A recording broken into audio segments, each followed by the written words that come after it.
Does the U.S. want Israel to withdraw forces from southern Lebanon? Well, we want Israel's security to be protected. We were trying to call some of the inspectors last night around 2 in the morning. As you can expect, not many people were answering their phone at 2 in the morning. Do you think this can end by the midterm elections?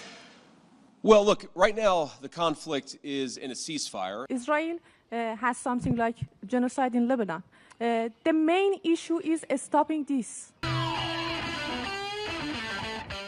I want to jump into a couple clips of JD Vance speaking with reporters and just getting decimated as he tries to defend this war and the MAGA agreement under Trump. So leave us a like on the video. It helps us grow as a channel. Let's shoot for 60 by the end of the day. I think you can make that happen. Subscribe, comment for the algorithm as well, and we can get straight down to the breakdown. Israel has something like genocide in Lebanon. The main issue is stopping this. Well, ma'am, I think that the President of the United States and the United States of America have done more to stop the conflict in Lebanon than any government anywhere in the world over the last few months, and we're going to keep on working towards it. As I think a lot of you appreciate, peace is never easy. Peace always requires a little bit of work. It always requires a little bit of give and take. But the President of the United States is committed not just to peace between the United States and Iran. The President is committed to a regional peace, which is why we're here working so hard to settle our issues. The one last comment I want to make is what today really represents is the beginning of a technical negotiation that's not going to solve every disagreement, but is going to allow us to sit together as teams for the first time really in history to figure out what matters most to the respective parties, to settle those issues, to solve those issues, and get to a better tomorrow. Notice how first off, he's not actually saying anything here. We're doing more than other people doesn't actually imply that you're doing enough. If someone like kidnaps a child in public and nobody tries to stop him and you go, hey, stop, really quiet one time, well, you did more than everyone else, but you didn't make an actual effort to stop anything. And the same logic could be applied here, though we should also stress that that's likely untrue. There's been more international pressure on Israel to quit its actions, with the US of course being the last and unwilling and still standing in line with them unconditionally. So while no one has risen to the level we probably should when dealing with genocide and ethnic cleansing,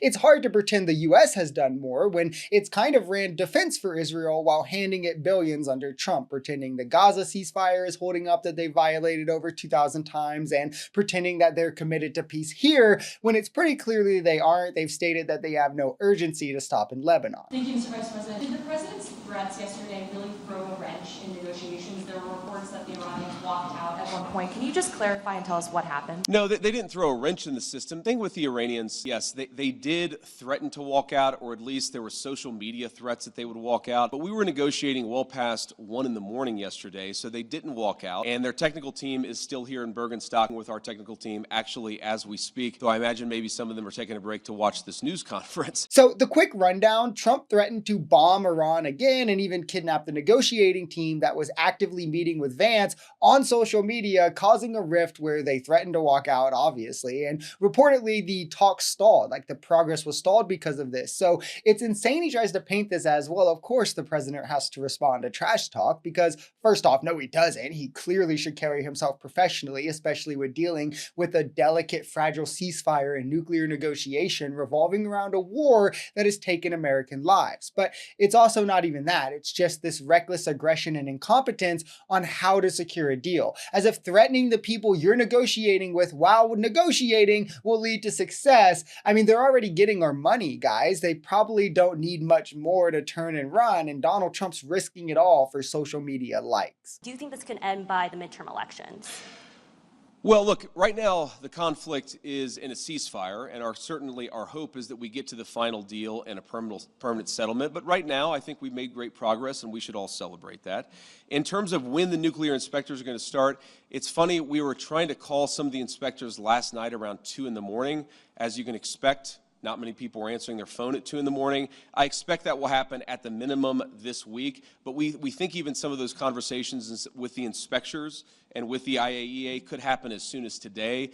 But I haven't checked in with our team since we made that 2 a.m. phone call to some of those inspectors. So to be clear, the midterms, which are 5 months away, is a point in which this administration still doesn't feel comfortable giving guarantees that the conflict will be over by. Like, notice how when we came into this, we were guaranteeing it'd be less than 60 days. We'd have a deal any day. And now they're like, 5 months? I don't know. It kind of shows how weak and flimsy a position of negotiating that we're at right now, which is why we're likely giving so much just to keep Iran entertained and at the table, because in their perspective, like, yeah, of course, they're much worse off militarily, but the trade-off could be worth it if they were already in talks with us before the war, are now getting billions on top of billions just to re-enter those talks, and reports say they could repair their military damages within a year or two, and who knows if Trump even locks them into a final nuclear agreement. So it's a true position of strength for Iran that people should be worried about, all thanks to Donald Trump. Does the U.S. want Israel to withdraw forces from southern Lebanon? Well, we want Israel's security to be protected, and we also want Lebanon's sovereignty to be protected, and this is going to be an ongoing conversation. The Israelis have been very clear they do not have territorial intentions on South Lebanon. The reason they feel they have to be there is because they're worried about Hezbollah fighters in South Lebanon firing into Israel. We do believe, of course it's going to require a lot of hard work, that we can get to a place where Lebanon's territorial integrity and sovereignty is protected, Israel's security is protected, and that's going to require some coordination with the Lebanese armed forces, and also it's going to require the Iranians to rein in Hezbollah. That's all the sort of things that we were talking about yesterday, and again, I think that we got much further compared to where we were just 24 hours ago. So contrast this from the first clip, which was at a different place and time in the venue, where he tries to tell a reporter, we've done much more than every other country to stop Israel and Lebanon, as a way to play both sides. We're being tough on Israel and we're committed to get them to stop, only to turn around and not even be able to commit to wanting their troops out of Lebanon, something, of course, they started or enabled after this war, the U.S. launching the Iran war with Israel, so Donald Trump's directive directly enabled this expansion, where Israel was under this immense international pressure and scrutiny, to the point they couldn't have gotten away with launching such an operation on their own, but doing it with the U.S. and us at the lead at that gives them a sense of legitimacy and whitewashing of the fact that they are just now moving to ethnically cleanse in Lebanon as well, something they've wanted to do for decades as well, funded and defended by U.S. tax dollars.